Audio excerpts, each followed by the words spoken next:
Well, if you're just joining us, this is part 3 of a series called Let's Be Real. And yes, it did take me a moment to remember the name just a minute ago. Sorry about that. If I do have to pause here, I do have stage 2 of the man flu now. And so I had it like a couple months ago, and now I got it again. So I didn't know you could get man flu twice in one season, but apparently you can. So if I have to pause, please excuse me for that. But this is part 3 of a series called Let's Be Real, and in this series we're looking at some lies that can keep couples apart in marriage. Now these aren't the lies where, honey, I bought this pair of shoes and they were only $20, not that kind of a lie. We're talking about these misunderstandings about what to expect in marriage, and perhaps even different versions of marriage or a false impression of what marriage should be. Some of these lies are so deeply embedded that we haven't even recognized them, and it takes some work to put words behind them. So in this series, we're looking at 4 common lies that every couple believes to some extent and is affected by to some extent. If you missed weeks 1 and 2, I really encourage you to go online, make sure you check those out. But for weeks 3 and 4, what we're going to do is we're going to get into the heart of some things that will get into what's called conflict. So today, what we're going to look at will really help you understand conflict a little bit better. It'll help you understand why you approach conflict the way you do, or why you avoid conflict the way you do. And we're going to get into a lie and expose a lie that really gets to the heart of a lot of that. But before I get to the lie, I need to share with you this relationship dynamic that's really present in any relationship, but in marriage, it is magnified so much and so many times. The dynamic that's present in any relationship is something that I'll illustrate here in just a minute. But first, quick question. How many of you lived in a dorm ever? Let's keep them really high. You got to be proud and make the camera people angry because they're going to be trying to get around your hands. How many of you lived in a dorm for at least 4 years? Ooh, look at those hands go down. How many of you lived in a dorm more than 4 years? More than 8 years? More than 9 years? I'm the only one with my hand up, I think. 10 years. What does that mean? So people are like, oh, wow, oh, no. Like some of you, that explains a lot.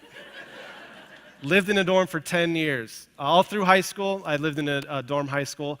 After the first 2 weeks, it was a lot of fun. First 2 weeks were kind of hard. But all throughout college, lived in a dorm. I actually would have lived in a dorm for 11 years, but Amy married me and saved me from that 11th year of living in a dorm, and so we had our own house. That would have been my 11th year. But where I'm going with this is simply this. If you've lived with someone in a dorm, or even if you've even roomed with someone, like an apartment, or you rented space together, the longer you were together, the more I'm certain that this is true. There are stories out there. I lived in a dorm for 10 years, and believe me, there are stories out there of this guy. There are stories floating out there. You live with people long enough, and they start to see all your silly things that you do, and they see the stupid things that you do. They see your weaknesses, they see your strengths, and I love it. Sometimes, you'll meet someone and you'll say, oh, I know your dad. I've got some stories about him. And you're like, what was this hidden life that you had? For me, the hidden life was dorm life, right? Like the people I lived with, there are stories out there. For example, when I was in high school, one of my good friends and I, it was high school, so just remember this. He had this printer, and he had this inkjet printer. And you know how inkjet printers, like the cartridges run out and it says replace, and then they can't print anymore. Well, he had to replace his color inkjet cartridge, and he'd thrown it away. And it was a weekend, and we're bored. And he's like, have you ever seen the inside of a cartridge? I'm like, you mean the inkjet cartridge? I'm like, no, I haven't. And he's like, neither have I. So we pried open an inkjet cartridge. And I'll tell you what, even though it's too dry to print, there is still wet ink inside of it. It was beautiful, the colors of the rainbow inside of this inkjet cartridge. And we're like, this was a hidden artist's tool. right there inside the thing. And so with all these colors inside, and we're like, we need to try this out. And so we went into the shower room with white walls. And we're like, we're just going to put a little bit up on the wall. Then it's the shower room, so we'll turn on the water and rinse it off, right? It's just little canvas for a while. So we put stuff on the wall. We were in Germans, and so we wrote Die Autobahn, which, if you know German, isn't even correct German. But we put Die Autobahn, we put Junior's Rule, we wrote all this stuff in a beautiful rainbow all over the wall. And we turned on the water to rinse it off, and it did not come off. I have pictures. There's pictures at home. I was going to scan them, but I didn't have time. There's actually pictures of these white walls with all this stuff on them. And I'll tell you what, when the dorm tutor came around, which, by the way, never a good idea to have 40 guys watched by one adult. It does not work well. But when the dorm tutor came around, he's like, guys, do you know what happened? And we were both seniors at the time, and we're like, looks like the juniors did this one.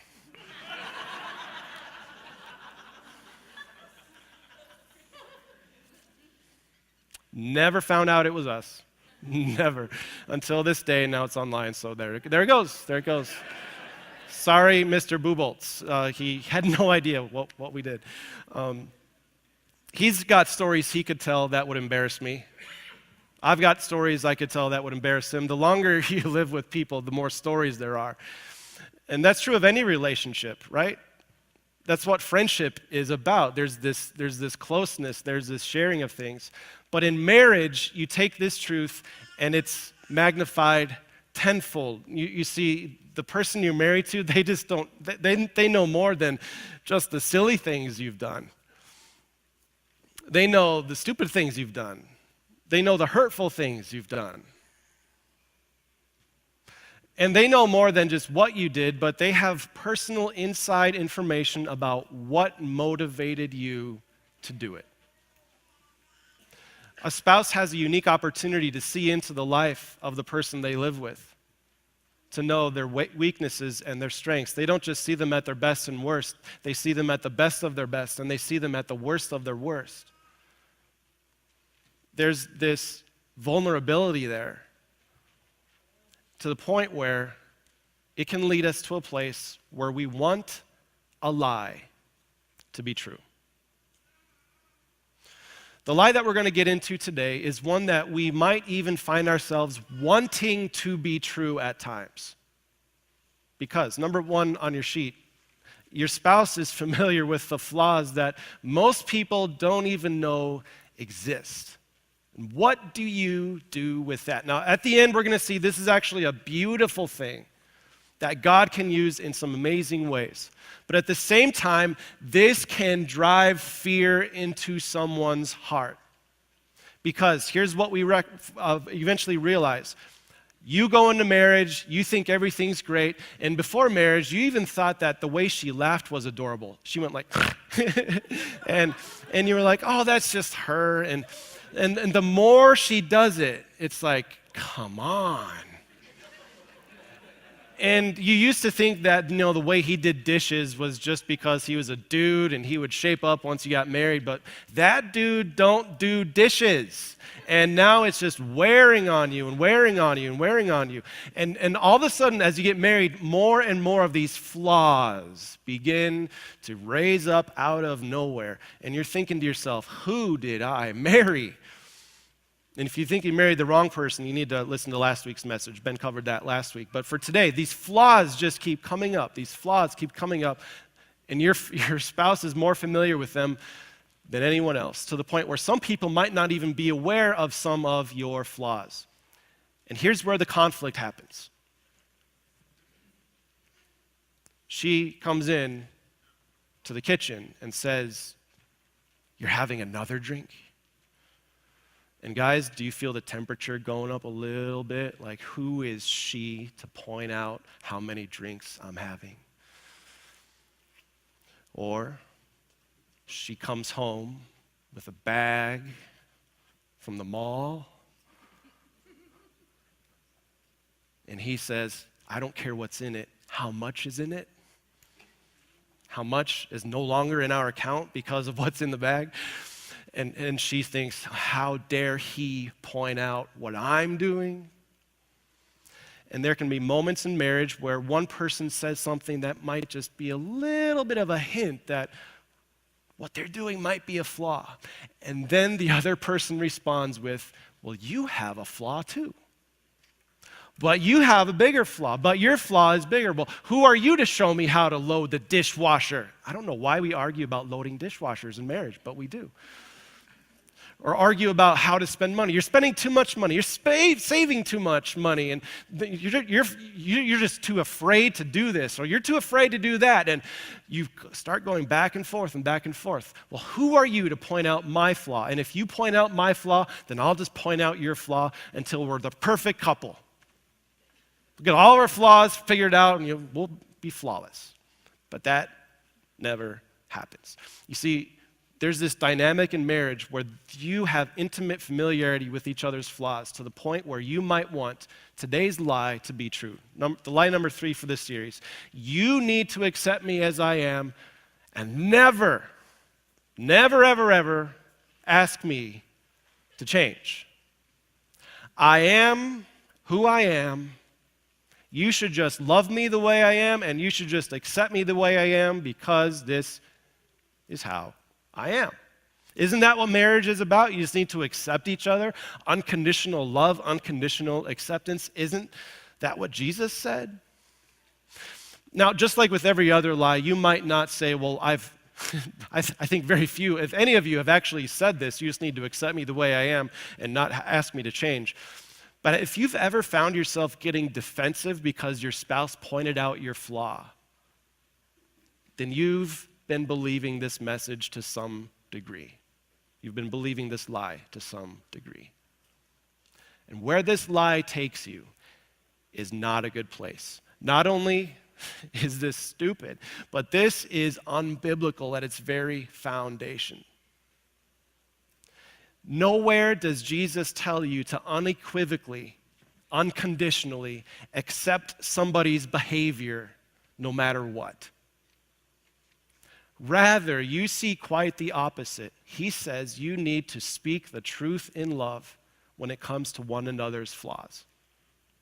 So where do we take this? I hope by the end of today's message, you're going to find something that when it comes to relationships, especially the marriage relationship, you would find the courage to do something else, and you would find the truth to replace this with. And I'll tell you what, it's not an easy truth, but when it comes to marriage, and even your own personal, spiritual, emotional well-being, the path that God is going to show you is one that is so much more healthy. Now, to find the countermeasures or the opposite of this lie, to find the truth, we're going to look at something that Jesus taught a couple thousand years ago. And here's the amazing thing that we're about to see as we open up the Bible. This section is not about marriage at all.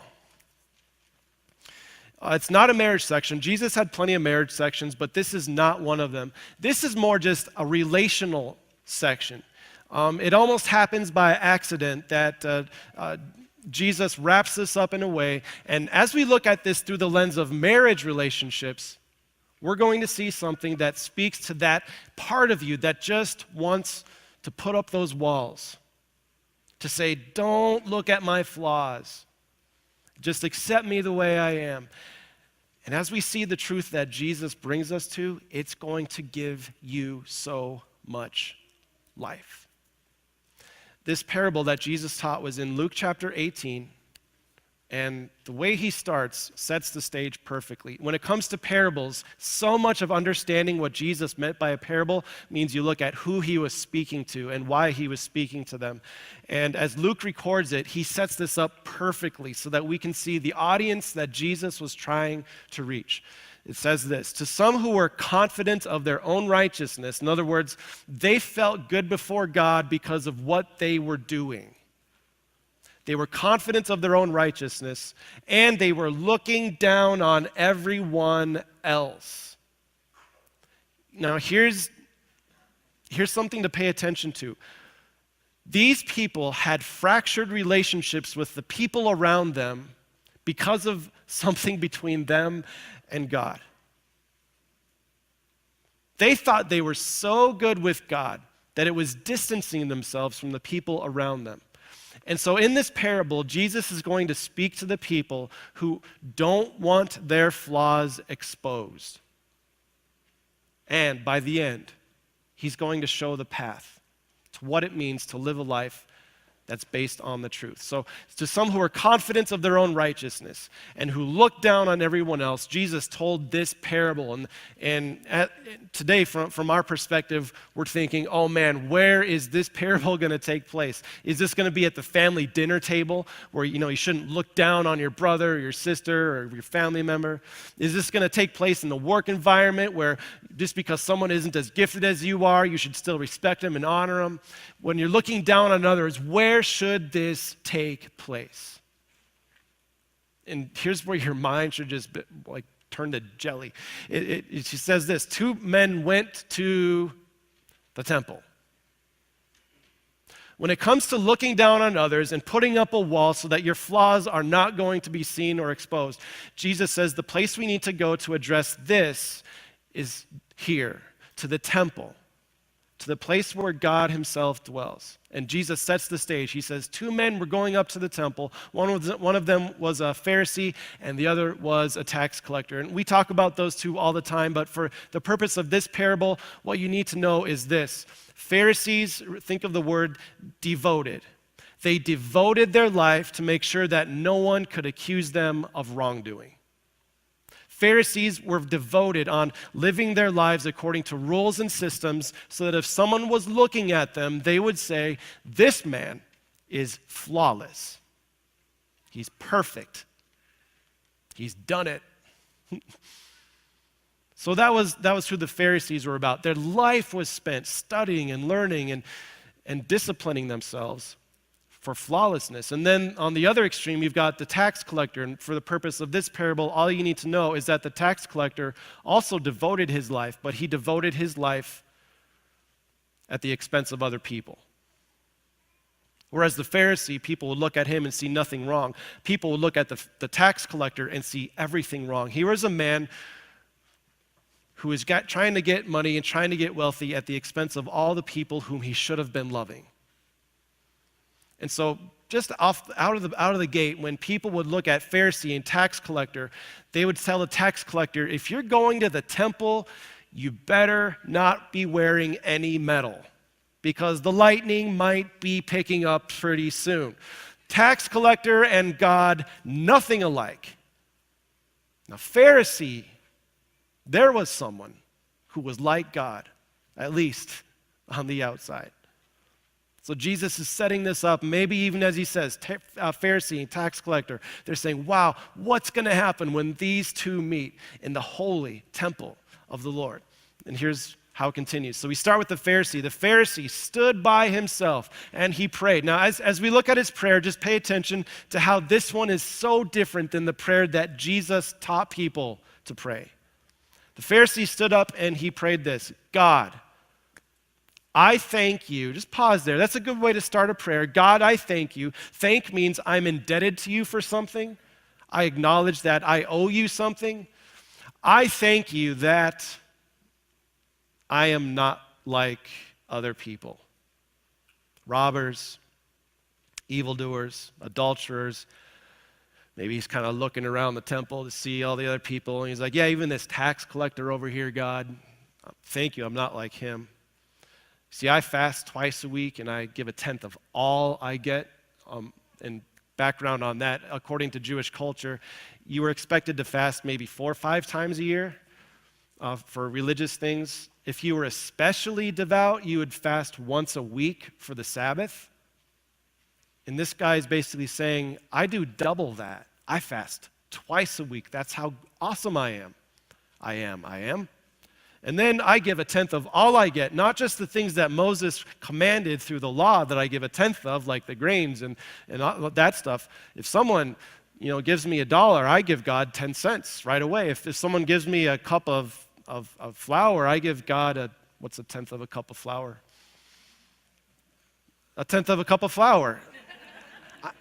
I'm horrible with teaspoons and stuff. But this guy is saying, I don't just meet the law and I don't just exceed the standards of the law a little bit to be on the safe side. I am the greatest. Pharisee is the greatest. And so just remember this. I thank you. I am not like other people. Now, there's something in this for all of us. We're not as obviously as extreme as that may be, but there is a part of you that looks down on others because they're not like you. And this parable serves to illustrate the foolishness of this line of thinking. You see, what Jesus is most interested in isn't your obedience to a set of commands. What Jesus told his disciples was, people will know you're my disciples by loving one another. And here the Pharisee was bragging, I thank you, I'm not like one another. This Pharisee's self-righteousness, while he thought it was something that was brag-worthy to God, this self-righteousness actually separated him from God. His self-righteousness separated him from the people he was supposed to be loving and helping. And in the end, what Jesus makes clear is that self-righteousness separates you from God himself. Now here's the application for marriage. It's similar. It's the exact same thing. Self-righteousness will drive away your spouse. If you put up the walls and you say, no, I have no flaws, or how dare you bring attention to my flaws, don't ask me to change. If you take that path of self-righteousness, it will drive away your spouse. And I'm not talking divorce drive away. Maybe it'll just drive away emotionally. Drive away intimacy-wise. Drive away emotional connection. Drive away so that you're not as close as you could be or as God planned you to be. The self-righteousness is one of the things at the heart of this lie when it comes to the hope that maybe you can just get through by not having to change who you are. Now I want to bring attention right here to what Jesus did. You see, Jesus could have put himself in a parable like this. Jesus was more than the righteousness of a Pharisee. Jesus was the legitimate righteousness from God, where thought, word, action, deed, everything lined up perfectly. And yet Jesus didn't walk around saying to his Father, oh, Father, I thank you I'm not like all the sinners around me. Whew, this place is a mess. I can't wait to get out of here. Jesus didn't say, I thank you I'm not like them. Jesus rather embraced being found in likeness as a sinful human being. Though he was holy, he took on the appearance of sinful flesh for you, for me. His self-righteousness, which was legitimate righteousness, did not drive people away, but it welcomed people who were nothing like him. That's the attractional value that comes when your self-righteousness doesn't drive people away. And what he did for you was this. He took his righteousness, self-earned, legitimate, and he gave you a new identity from it. You see, our sinfulness, it separates us from people. It drives wedges in relationships, drives away spouses, drives away friends. We put up those walls and say, sorry, I don't want to expose my flaws to you. You have no place coming here. That separates us. Only the forgiveness of God can begin to change that. He gives you a confidence, a righteousness that you can be confident in. A lot more confident than I'm in our slides right now, because we're not singing our final song quite yet. But it does add a nice graphic to what we're doing. We're going to continue here with the next phrase or next part here. Do we have a fill-in? Where are we at? I kind of depend on my screen a lot. Here we go. So the last part here, we looked at the Pharisee and how he interacted and how he drove away people. Here's the other part.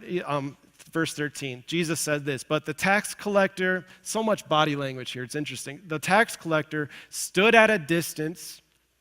He would not even look up to heaven, but he beat his breast. And I think if they had translated this as beat his chest, you'd picture Tarzan who was being all tough. But this is an act of submission. It's an act of humility and despair. The man is beating his breast, and he said, God, have mercy. I don't deserve to be in this building, the temple. I don't deserve to be in your presence. I'm standing at a distance. All I can do is just plead for your mercy. Have mercy, for I am a sinner. This man had a lot more flaws to show than the Pharisee did, and yet he was so much more open and humble to show God what was in. Have mercy on me, a sinner.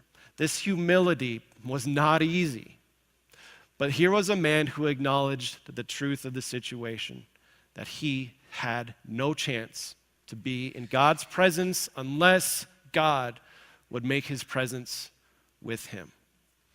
And then Jesus kind of steps outside of the parable and he gives a couple of remarks. He says, I tell you, here's the summary, I tell you, here's the point of the parable, I tell you that this man, the tax collector, went home justified before God. The tax collector went home with a good relationship with God. God saw the two prayers, he saw the two men, and God was pleased with the sinner who begged for mercy.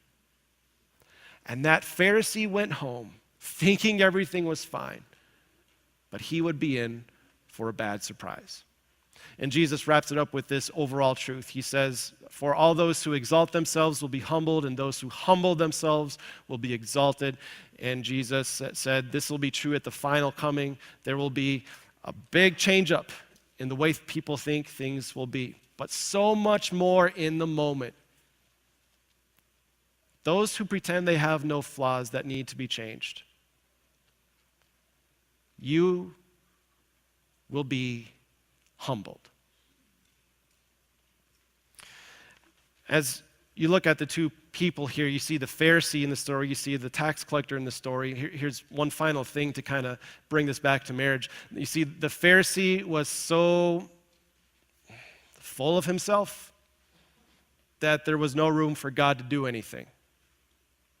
He showed up before God and he said, I've got all these things put together. I'm doing this, I'm doing that. I'm pretty good, God. You should be honored to have me praying to you today. So I'll just go ahead and, you're busy. I'll go ahead and go on with my life. And God is like, okay, you do your thing. But then this other person, the tax collector, came and he was humble. He emptied himself. He said, I have nothing but a plea for mercy. And it was when he was emptied that God could fill him up and do something with it. Here's a takeaway. Here's a truth that has something to do with your marriage. Number 3, humility makes room for better things to happen. If you're already filled up with pride and self-righteousness, there is no room for anything better to take its place. But humility creates space. It empties out, so that there's room for better things to happen. This was one of the main things Jesus wanted his church to do. Standing orders for his church. If your brother sins against you, go and show him his fault, his flaw. Bring him to repentance. Let there be humility so that there can be room to make things better, to bring forgiveness, and to bring a new life that honors God and his love for us. Humility makes room for better things to happen. And that happens in any kind of relationship. You can put that into practice, where you approach a relationship and you say, you know what, we're pretty close, and yeah, that one time you brought up that one thing, it kind of made me defensive. But if you choose the path of humility, that can only leave room to make you better. So here's what I want you to think about, especially husbands and wives, but this applies to anyone in the room who has a relationship with somebody else, which is everyone. I want you to think back, or maybe do some quick thinking, to those times when you started to feel the temperature in your body flare up because he or she had the nerve to point out one of your flaws. I know, crazy, right? They actually had the nerve to do that. And you started to feel the temperature rise, and as they pointed out your flaw, you're kind of digging around in your stack of cards, like what flaw can I bring out against them, and you're just going to be a match. Can you just pause in that moment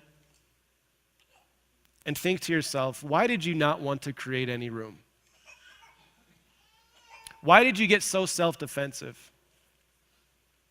What was at stake? And as you think about that, I want you to evaluate what God, your Father in heaven, wants to happen. You see, there's never going to be a perfect person in your life who can speak into your life about all the flaws, and then you have no ammunition to return fire because they're perfect. That person doesn't exist. But you know what? Your spouse is the next best thing. As imperfect as they may be, they know your flaws more than anyone else. They are familiar with the things that other people might not even be aware of. And if there is one person in your life that God wanted to speak to you through, who better than the person who knows you best? So here's your homework. As you think about these things, number one, make room for your spouse. Humility. Prepare yourself. Say, you know what? There might be some hidden flaws that I'm not even aware of, and today might be the day that he or she actually has the courage to say something or to point them out or to do something. And when they do, I choose humility. I will create space. But more than just a passive approach, what I want you to do is this. Once you think about why you've been defensive or why you don't want that topic to be talked about, once you create that space, would you then invite them in? And maybe it looks like this. You sit down and you say, you know what, honey, is there an area of my life that you can see that I can work on so that I can be a better husband or so I can be a better person? If I were to start one place, where would you recommend I start? And you bring down those walls, you invite them in, because who better to bring in to that vulnerable place of your life than the person who knows you best? And guys, here's the thing. When you allow yourself to be vulnerable in that kind of a way, I'm just going to tell you, intimacy goes up. Not that you need a carrot, but just telling you. Now, I know this is a big ask, and by the way, if you're not married, I hope you bring this into your marriage, or if you're not going to be married, use this in your relationships. Choose to create that space, and then invite someone in. Invite someone in so that you can grow closer to God together. Next week, we're going to pick things up and look at more the conflict end of resolving the things when you're not level-headed. So I hope you can come back for part 4 next week. Let's close today with prayer. Dear Father in heaven, I thank you so much for this time together today where we get to be honest and open about some of the things that we don't talk about that often. When it comes to relationships, there are so many misconceptions and lies that I know I believe, and I know many of us in the room do too. And things like this are just helpful to put words and put thoughts behind. So I pray that throughout the exercise of today's talk, that we find courage to be open and vulnerable and honest with the people that you've put around us. And as we do so, let us be full of grace and truth as we speak your love to one another. I pray all those things in Jesus' name.